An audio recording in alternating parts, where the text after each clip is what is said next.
මොකක්ද අනේ ඔය සීනි ටික විතරක් කන්නේ? බලන්නකො මුළු ඇඟේම සීනි නේ. ඒක ඔයගොල්ලන්ට වැඩක් නෑ නේ. බලන්න ඔයාට වඩා මල්ලි පිළිවෙලට කනවා. අනේ මේ මගේ කුඹලා මං කන්නේ මට ඕන විදිහකට.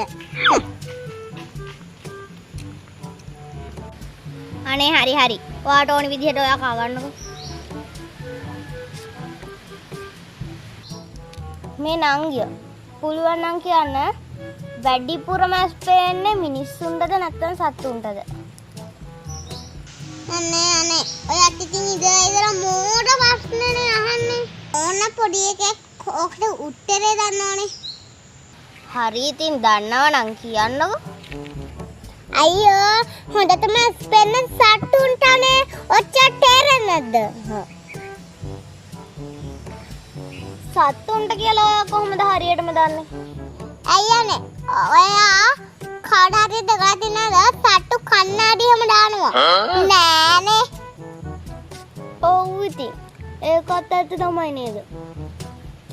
ඒ වුණාට නංගිය මේ ළඟකදී නම් මගෙත් ඇස් පේන්නේ නෑ.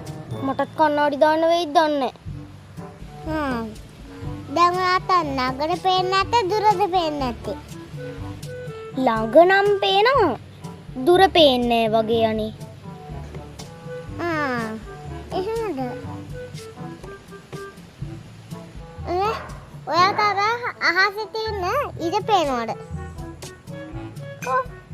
අර පේන්නේ. අකොට රට හඳක් පේනවද? ඕ පේනවා ඉතින්. අනේ දෙයියනේ අච්චරව ඈතේ තියෙන ඉරයි හඳයි පේනවා කියන්නේ ඔය පේන දුර ඇති ඉතින්.